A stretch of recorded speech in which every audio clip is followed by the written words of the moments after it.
Assalamualaikum warahmatullahi wabarakatuh. Saya Kasina Marisa binti Maslam dari tingkatan 1 Algebra. Saya memilih Masjid Kristal Lambang Seni Bina Islam bagi kajian kes sejarah tingkatan 1 2023. Maklumat ringkas berkaitan Masjid Kristal. Tarikh dibina April 2006. Dirasmikan oleh DYMM SPP yang di-Pertuan Agong Sultan Mizan Zainal Abidin. Tarikh perasmian 8 Februari 2008. Kapasiti jemaah ialah 700 orang.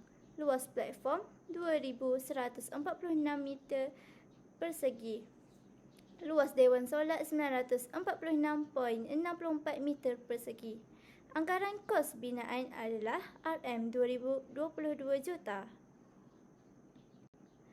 Langkah 1, persoalan kajian. Jelaskan sejarah pembinaan masjid. Inspirasi awal. Idea untuk membina Masjid Kristal muncul pada awal tahun 2000-an. Ia bermula sebagai satu usaha yang dimulakan oleh bekas Menteri Besar Terengganu, YAB, Datuk Seri Abdul Hadi Awang, yang terinspirasi oleh Masjid Biru di Istanbul, Turki. Seterusnya, Perbadanan Memajukan Iktisad Negeri Terengganu, PMINT, telah membuat kajian tentang monumen Islam yang terkenal di seluruh dunia. Langkah 1, persoalan kajian. Apakah ciri binaan?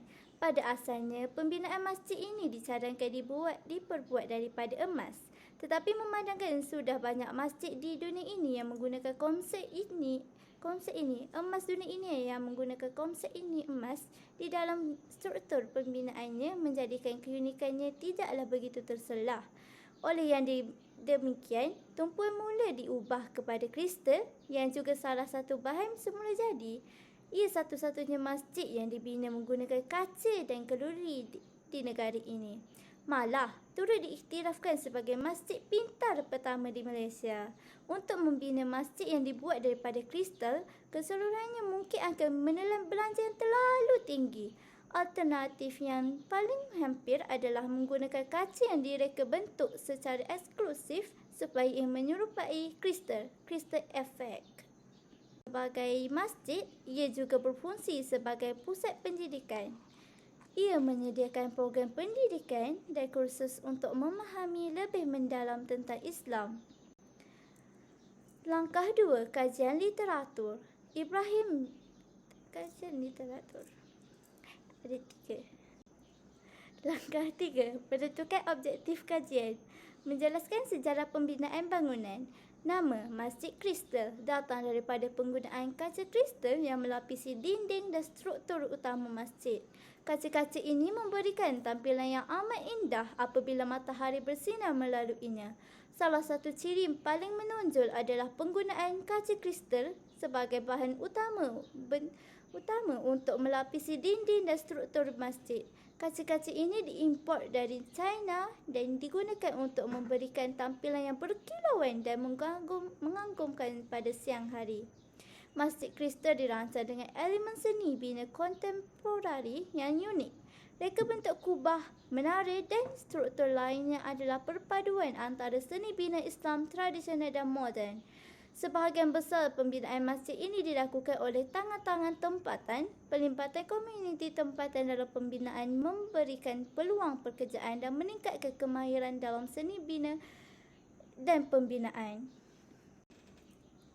Langkah 3, menentukan objektif kajian. Menerangkan fungsi peranan bangunan yang dikaji. Sebagai pusat pendidikan Islam, pembinaan Masjid Kristal adalah sebuah pencapaian seni bina yang memerlukan visi, kesabaran dan komitmen yang tinggi dari pelbagai pihak. Ia bukan sahaja sebagai tempat ibadah tetapi juga sebagai mercu tanda seni bina yang menonjol di Malaysia dan menjadi sebahagian daripada warisan seni bina Islam negara ini.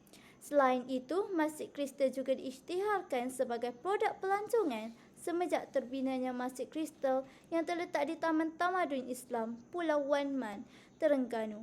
Bilangan pelancong luar dan tempatan yang melakukan lawatan ke masjid berkenaan telah meningkat. Pelancong boleh melihat keunikan seni bina masjid tersebut yang menjadi masjid pintar pertama di Malaysia. Kepentingan ciri-ciri unik dalam seni bina Islam. Setiap pintu itu dihiasi dengan tulisan hot yang unik dan menarik. Corak hiasan dalaman pula berkonsepkan bunga tempatan termasuk corak bunga teleport pada pintu utama selain corak Nusantara pada penghadang ruang solat wanita. Katanya, kaligrafi khat kufi yang menghiasi bahagian dalam keliling kubah utama dan mihrab juga menyerlahkan keindahan Masjid Kristal sehingga ramai pelancong tidak melepaskan peluang merakam gambarnya. Langkah 4, menunjukkan kaedah kajian. Kaedah kajian adalah 3, melawat tempat kajian, pemerhatian dan melayari internet. Langkah 5, mengenal pasti bahan rujukan ada 3, artikel, e-surat khabar dan laman sesawan, blog. Langkah 6, analisis data. Pengkaji atau researcher telah menetapkan lokasi kajian kes. Lokasi yang dipilih adalah Kuala Terengganu dan kajian kes yang dipilih adalah Masjid Kristal sebagai sumbangan tamadun Islam dalam bidang seni bina. Seterusnya, pengkaji telah membuat lawatan lapangan di Masjid Kristal sambil menjalankan pemerhatian.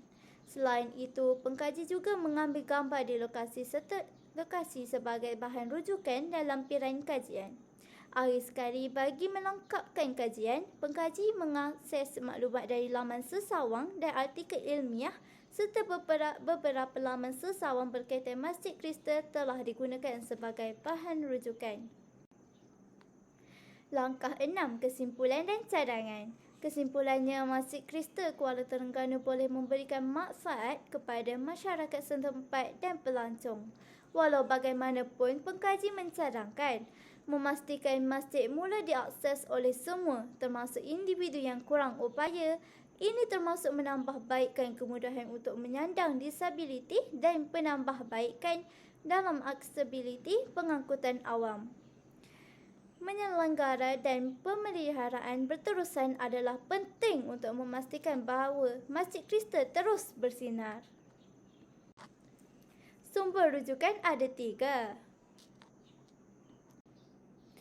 Dan akhir sekali di lampiran, saya sebagai pengkaji menyertakan gambar yang diambil dan bukti pemerhatian.